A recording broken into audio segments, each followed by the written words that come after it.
बौद्ध साहित्य, डॉक्टर अम्बेडकरी साहित्य, दलित साहित्य, इसमें बहुत सारा प्रकाशन किया है और आपकी विद्वता का भी कोई पानी नहीं है।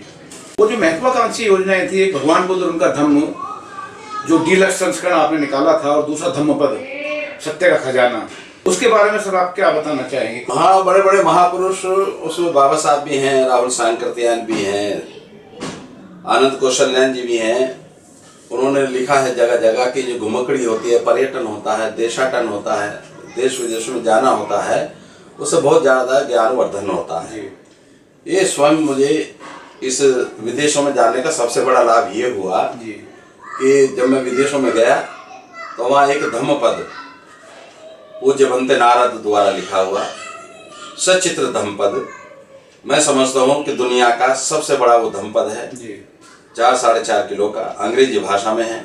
उन्होंने बड़ी अच्छी प्लानिंग ये की कि एक तरफ धम्मपद की अटकथा का चित्र है, उसके नीचे गाथा है रोमन इंग्लिश में, उससे नीचे इंग्लिश में ट्रांसलेशन।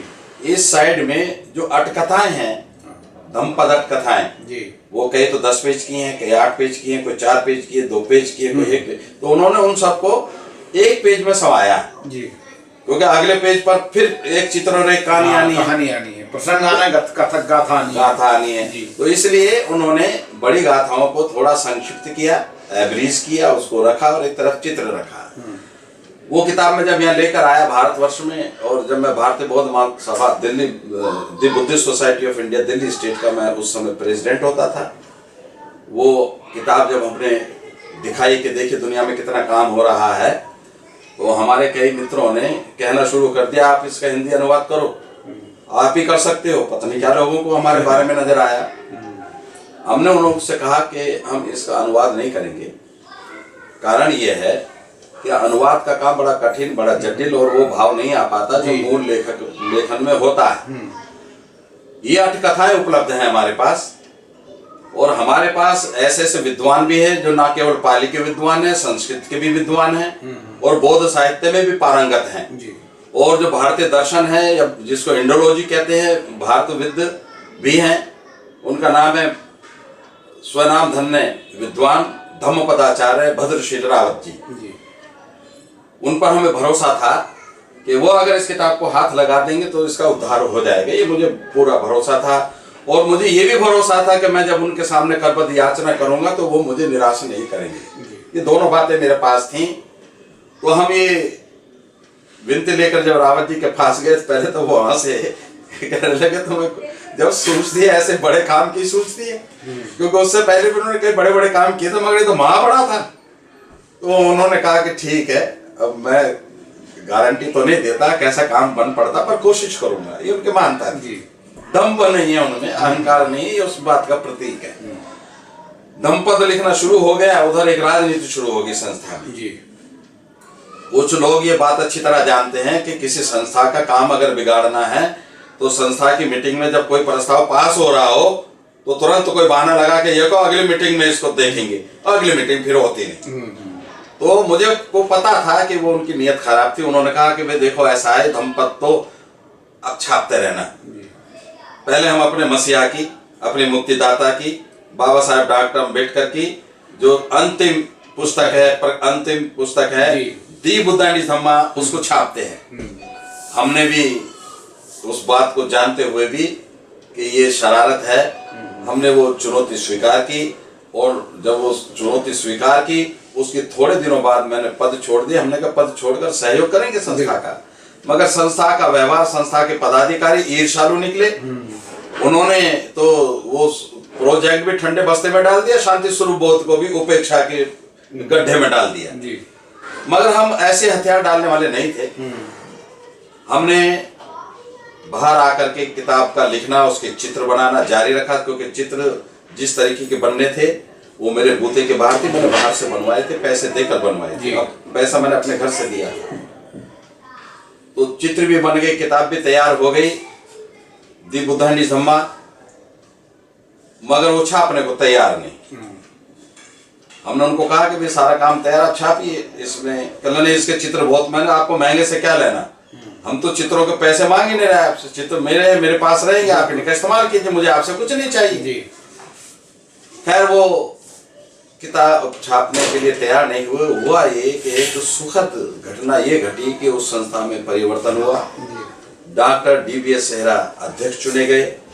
डॉक्टर डीबीएस सेहरा के सामने जब ये बात रखी गई तो वो किताब क्यों नहीं छापी जा रही है, उन्हें कुछ इस चीज का अनुमान था। उन्होंने कहा बहुत जी मैं जानता हूँ, आपकी कार्यशैली को देखता हूँ, आपका व्यवहार भी जानता हूँ, और ये किताब क्यों नहीं छपी है इसे भी मैं जानता हूँ। मैं आपसे कुछ सवाल करना चाहता हूँ इस किताब के बारे में। जी। हमने कहा अब अगर आप सवाल अगर करना चाहते हैं तो बगैर लाग लपेट के, बगैर संकोच के, बगैर झिझक के सारी बात कीजिएगा। आपकी संतुष्टि हो तो किताब छापिए, नहीं तो फिर जब कभी देखेंगे, नहीं तो हम इसको खुद छापेंगे। जी। मगर क्योंकि ये मैं इसको अपने घर से सम्यक प्रकाशन के तहत छापने में समर्थ हूँ, मगर निर्णय भारतीय बौद्ध महासभा का है, तो इसलिए मेरी अपनी तमन्ना ये है कि भारतीय बौद्ध महासभा के बैनर के तले ही छपे। उन्होंने जितने भी सवाल पूछे वो सब भ्रम पर, मिथ्या धारणाओं पर आधारित थे, जिनका वास्तविकता से कोई मतलब नहीं था, और उनको साबित करने के लिए कोई ज्यादा मेहनत भी नहीं करनी पड़ी। वो कन्विंस हो गए। 16 आदमी की एक कमेटी बनी रामपाल सिंह गौतम जी के नेतृत्व में। यद्यपि मैं भी उस कमेटी में था, मैंने कहा मैं नेता नहीं रहूंगा, मैं आगे नहीं रहूंगा, और रखे रामपाल सिंह गौतम बड़े सम्मानित व्यक्ति, उनके नेतृत्व में किस हालात में वो किताब छपी और किस हालात में अब वो उस कार्यकारिणी के पास कैद है, उसकी बिक्री नहीं की जा रही है। जो कुछ बेचता हूँ वहीं से ला कर मैं ही बेचता हूँ, क्योंकि वो जो किताब है बाबा साहेब डॉक्टर अम्बेडकर के आंदोलन की सबसे बड़ी किताब है, अम्बेडकरी मूवमेंट की सबसे बड़ी किताब है और सबसे सुंदर किताब है। हमने बाबा साहेब डॉक्टर अम्बेडकर ने जो बताया है कि सिद्धार्थ गौतम ने अपना अभिनिष्क्रमण किया था, दिन के उजाले में किया था, माता पिता की अनुमति से उनके आंसू बहते हुए स्थिति में उनको छोड़कर वो गए थे, पत्नी भी खड़ी थी, उनके पुत्र को गोद में लिया, ऐसी स्थिति में गए थे। वो चित्र हमने उसी ग्रंथ में सबसे पहले बनाया है। इस देश में नेता तो बहुत हुए, लफाज लोग बहुत हुए, उल्टी सीधी बात करने वाले बहुत हुए, आंदोलन करने वाले बहुत हुए, मगर बाबा साहब के अरमानों के अनुसार बुद्ध को चित्रित करने वाले बहुत कम हुए। मुझे प्रसन्नता है इस बात की कि वो चित्र हमने पहली बार बनाया, अब लोगों ने अदल बदल कर बनाने शुरू किए। एक अच्छी शुरुआत है। इसके बाद में जो ग्रंथ भद्रशील रावत जी ने, धम्मपदाचार्य जी ने बनाया था धम्मपद का, फिर हमने वो प्रोजेक्ट हाथ में लिया। प्रोजेक्ट बना पाना अपने आप में, पहले तो हम समझते थे 10 लाख में छप जाएगी किताब, बाद में पता चला 12 लाख में छपेगी, फिर पता चलते चला कि तो 20 लाख लग जाएंगे, मगर जब किताब छपने के तैयार हुई तो पता चला ये तो 25 लाख का सौदा है, क्योंकि किताब बहुत बड़ी है, कागज महंगा, कागज भी हमने उत्तम कोटि का लगाना था। हम बाबा साहब के मानने वाले हैं, बाबा साहब कह के गए थे live better than their best.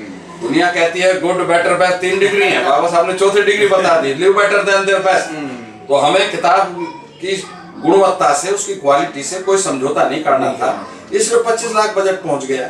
हम जनता के बीच में गए, उनके सामने हाथ जोड़कर विनती की कि भाई इस किताब का एडवांस हमें दो और किताब छपने के बाद आपको मिलेगी। तो एडवांस में हमें ना केवल अपने इस किताब के खर्चे लायक पैसा आ गया, बल्कि उससे ज्यादा भी आ गया। उससे जब ज्यादा आया तो हमने एक सांस्कृतिक कार्यक्रम करके समाज के प्रति अपने दायित्व का प्रमाण दिया। उस किताब की विशेषताएं क्या है? जी हाँ, मैं यही सवाल करना था कि धम्मपद और भी हैं, क्योंकि आप बौद्धाचार्य हैं और आप प्रकाशक भी हैं और विभिन्न प्रकाशकों के भी धम्मपद आपने पढ़े हुए होंगे। जो प्रकाशन, सम्यक प्रकाशन के द्वारा जो प्रकाशित धम्मपद है सत्य का खजाना, ये अपने आप में अनूठा और अनुपम क्यों है, इसके बारे में बताइए सर आप। ये धम्मपद तो वास्तव में भगवान बुद्ध के द्वारा उनके मुखारबिंद से सुभाषित वचनों का संग्रह है, जो त्रिपिटक के अनेक ग्रंथों से उठा के बनाया हुआ है, मगर ये आज अपने स्वतंत्र ग्रंथ की रूप में मान्यता प्राप्त है। हमने इससे पहले भी प्रोफेसर ताराराम जी का धम्मपद छापा था, बड़ा पॉपुलर हुआ, अभी भी पॉपुलर है। मगर ये अनूठा इसलिए है कि एक तो ये पूरा शुरू से लेकर आखिर तक रंगीन है, दूसरा यह है कि धम्मपद में 423 गाथाएं हैं, तो 423 गाथाएं हमने इसमें भी डाली हैं जी। अंग्रेजी का जो धम्मपद हमें वहां मिला था हांगकांग में, उसमें और इसमें अंतर यह है कि उन्होंने 423 गाथा के अलावा चित्रों का इस्तेमाल नहीं किया है, मगर हमने 423 गाथाएं और 26 वर्ग में जो चित्र दिए हैं उसके अलावा भी बहुत सारे चित्रों का समावेश किया, करीब 550 चित्र उसमें हो गए हैं। अच्छा। ये हमने जिस ग्रंथ को आधार बना के, जो वेनरेबल नारदा का धम्मपद था, उसका नाम है ट्रेजर ऑफ ट्रूथ, सत्य का खजाना, तो उनको भी लगे कि भाई हमारी जो किताब इन्होंने एज इट इज नहीं छापी है, इसमें कुछ बढ़ोतरी की है, धर्म की विरासत को आगे बढ़ाया है, तो ये काम हुआ। दूसरी ये था कि अनुवाद हमने इसलिए नहीं किया कि वो जो धम्मपद तैयार किया गया है वो परंपरागत बौद्ध हैं जी। सिंगापुर के। सिंगापुर में बहुत अच्छी सोसाइटी है, सिंगापुर मेडिटेशन सेंटर। वो मेडिटेशन सेंटर होते हुए बहुत सुंदर प्रकाशन, दुनिया में जितने बुद्धिस्ट प्रकाशन सबसे सुंदर है वही छप रहे हैं, मगर उनकी दिक्कत एक है कि वो उनके पास धन है, उनके पास धर्म के प्रति समर्पण, जुनून की हद तक समर्पण है, मगर उनके पास वो दृष्टि नहीं है जो बाबा साहब ने हमको दी जी।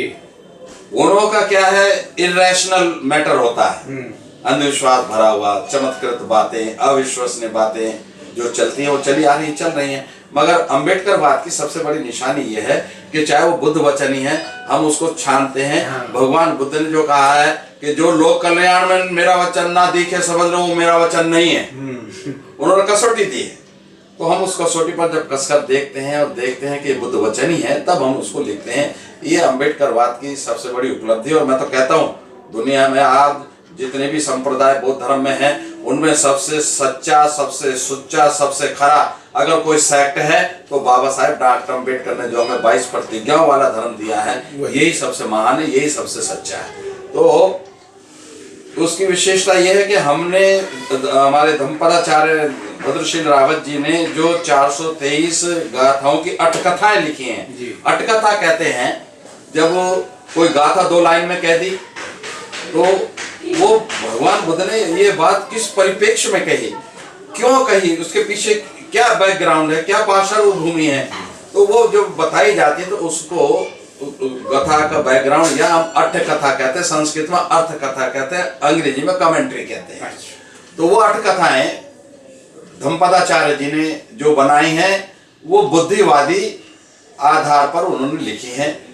नील क्षीर, उन्होंने तो सारा धम्मपद याद है, कंठस्थ याद है, पाले के विद्वान ही नहीं है। विद्वान तो वो भी जो कुंजियां पढ़ पढ़ के पढ़ाते हैं, मगर उनको तो सारा का सारा कंठस्थ है। कहीं से भी पूछ लो गाथा का नंबर बताओ, गाथा हाजिर है, अर्थ हाजिर है, एक एक शब्द का अर्थ, भावार्थ, उससे संबंधित और इतिहास सब कुछ एकदम बता देते हैं। उस धम्मपद के बारे में भद्रशील रावत जी ने जो मेहनत और जो परिश्रम किया, सबसे बड़ी बात यह है उन्होंने जो ये ग्रंथ तैयार कर दिया है, बाबा साहेब डॉक्टर अम्बेडकर के आंदोलन की जो विरासत है उसमें 4 चांद लगाने का काम किया है। वह संसार की सबसे ज्यादा भाषाओं में जिसका अनुवाद हुआ, ये वो ग्रंथ जी, संसार की सबसे ज्यादा भाषाओं में, बाइबिल, कुरान, गीता, इनका भी नहीं हुआ।